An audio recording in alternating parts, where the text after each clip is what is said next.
ఈ మీగడ పెరుగు, హ్మ్. ఈ ఫ్రూట్స్ తోటి మలాయి తినడం, హ్మ్. లేకపోతే నెయ్యి బాగా వేసుకోవడం, హ్మ్. లేదు ఇంకేమన్నా ఇలా ఫ్యాటీ ఫుడ్స్, హెల్తీ ఫ్యాట్స్ అని మనం అనుకునేవి. హ్మ్. అది తినడం వల్ల కొలెస్ట్రాల్ పెరుగుతుందా? తగ్గుతుందా?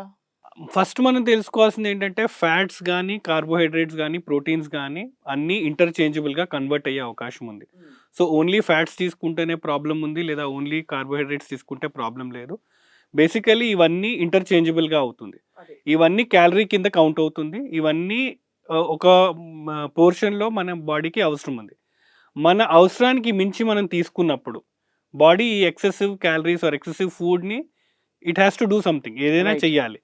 ఎలిమినేట్ చేసే పద్ధతి లేదు. కాబట్టి అది అవసరం మనకి ఉంది అని అర్థం చేసుకొని దాన్ని స్టోర్ చేస్తుంది. అండ్ స్టోర్ చేయాలంటే కార్బోహైడ్రేట్ రూపంలో స్టోర్ చేయలేము. ప్రోటీన్ రూపంలో స్టోర్ చేయలేము. అదే. So, everything will be converted into fat and it will be stored in the body for a future use.